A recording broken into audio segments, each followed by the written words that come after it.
Halo, balik lagi sama aku Miko, co-founder dari InnaVoice di konten InnaVoice Debunk the Myth episode yang ke-12. Nah, mitos apa yang kali ini mau kita pecahin? Yang pasti di mitos kali ini tuh ada hubungannya sama suara deep tone. Oke, kalau kemarin di episode 11 kita udah main sama Mbak Hani buat ngebedain suara mana yang lebih bagus antara yang sudah buka puasa atau sebelum buka puasa. Karena ya waktu itu masih bulan puasa ya. Kali ini kita akan ngebahas emang bener ya, orang yang suaranya deep tone itu tuh cocoknya cuman buat voice over yang bertema formal. Nah, kali ini kita bakal kerjasama lagi sama voice over talent dari InnaVoice. Dan siapakah orangnya yang mau diajak kerjasama dan mau diajak buat matain mitos ini? Oke, nama saya Olis. Di dunia voice over talent biasanya saya memakai nama panggilan saja, Olis, O-L-I-S-H. Kalau secara pekerjaan, dari sejak kuliah saya sudah bekerja sebagai penyiar radio, di mana di dunia penyiar radio sendiri, saya pernah menjadi scriptwriter, pernah menjadi music director, pernah menjadi manajer siaran juga, dan juga reporter. Yang non suara, saya di media online juga redaktur pelaksana plus juga terjun untuk meliput sebuah berita. Kalau menjadi voice over talent sebenarnya pertama itu saya tahun 97 kan masuk radio.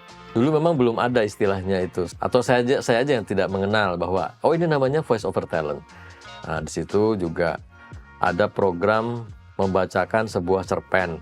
Itu namanya Cerita Minggu Ini. Nah, saya juga sebagai narator sekaligus juga sebagai pemainnya di situ.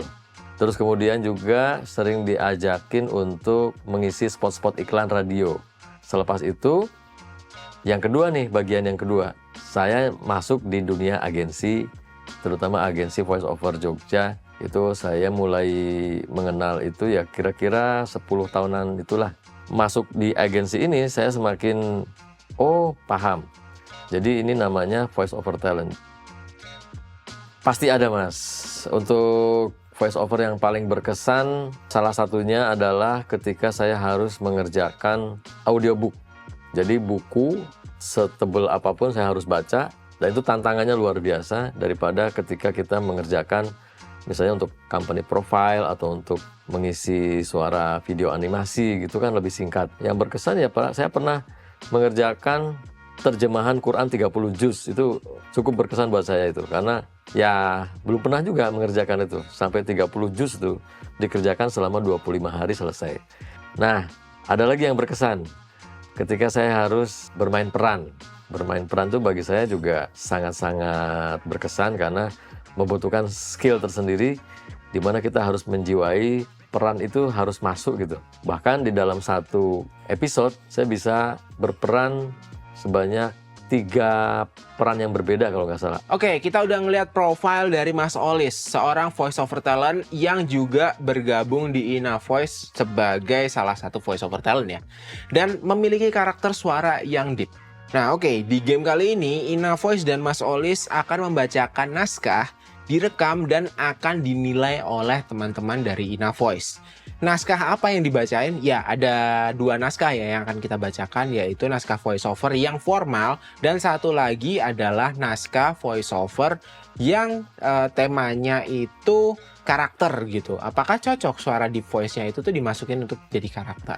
Dan game ini nanti akan dinilai juga oleh 2 orang teman dari InnaVoice, yaitu Angel, seorang yang bekerja sebagai tim brand marketing InnaVoice, dan juga Punto, tim head operasionalnya InnaVoice atau ya bisa disebut project manajernya InnaVoice.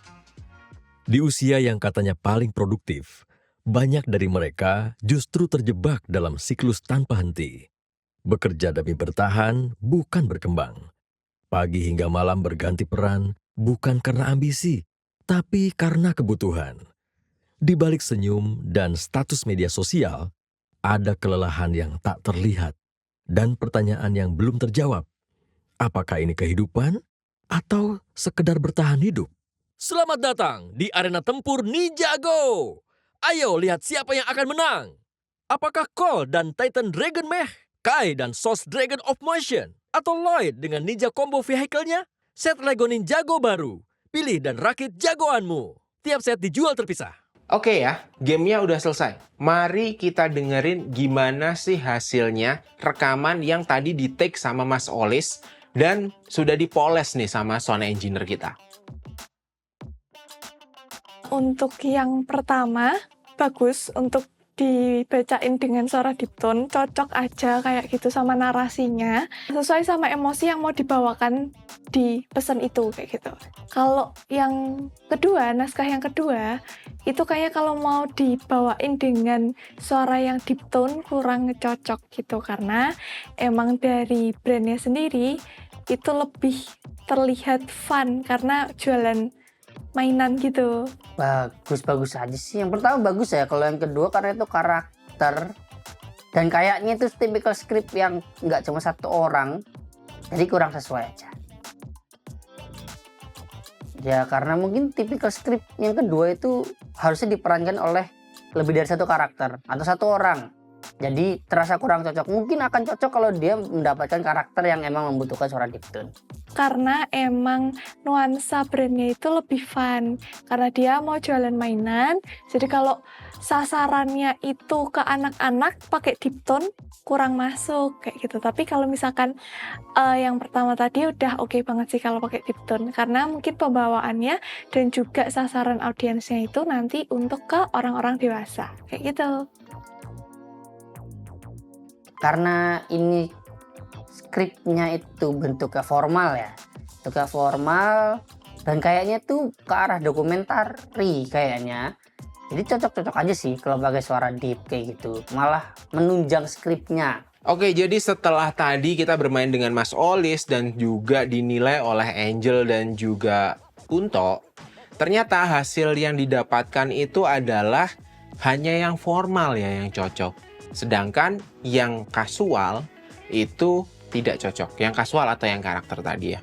Padahal kalau menurutku sendiri ya, secara personal, menurutku kalau di karakter itu ya tergantung karakternya itu dibutuhinnya yang suaranya kayak gimana. Atau kalau yang di kasual itu tuh yang dibutuhinnya tuh suara deep juga bakal bisa masuk di kasual. Tinggal karakternya yang dibutuhkan kayak gimana.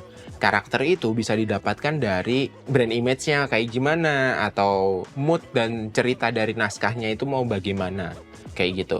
Jadi kalau dua orang teman tadi menilainya tidak cocok, buat aku sih ya cocok-cocok aja. Tapi karena 2:1, maka kita bisa bilang bahwa mitos ini valid ya. Kenapa? Karena lebih sering memang suara deep tone itu digunakan untuk suara-suara yang formal dan jarang digunakan untuk yang kasual begitu. Nah, oke.